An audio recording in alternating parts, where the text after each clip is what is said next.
ഓണം ആഘോഷിക്കാൻ ചെറുക് അന്നപൂർണേശ്വരി ക്ഷേത്ര പരിസരത്തേക്ക് ഇത്തവണ ഒഴുകിയെത്തിയത് നിരവധി പേരാണ്. കേരളീയ വേഷത്തിൽ അണിഞ്ഞൊരുങ്ങിയ ആൺകുട്ടികളുടെയും പെൺകുട്ടികളുടെയും തിരക്കായിരുന്നു തിരുവോണനാളിൽ ക്ഷേത്ര പരിസരത്തും ക്ഷേത്രച്ചിറയുടെ സമീപത്തുമെല്ലാം.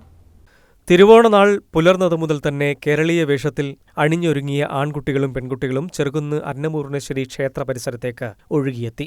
സെൽഫി എടുക്കാനും ഫോട്ടോഷൂട്ടിനും റീൽസ് ചിത്രീകരിക്കാനുമായിരുന്നു പലരുടെയും വരവ്. പരമ്പരാഗത വേഷത്തിൽ അണിഞ്ഞൊരുങ്ങിയെത്തിയ യുവതി യുവാക്കൾ ക്ഷേത്ര പരിസരത്ത് തന്നെ വേറിട്ട ഓണച്ചന്തം സമ്മാനിച്ചു. ചെറുകുന്നിന് സമീപ പ്രദേശങ്ങളിൽ നിന്നു മാത്രമല്ല ദൂരസ്ഥലങ്ങളിൽ നിന്നുപോലും നിരവധി പേരാണ് ഇവിടെ എത്തിയത്.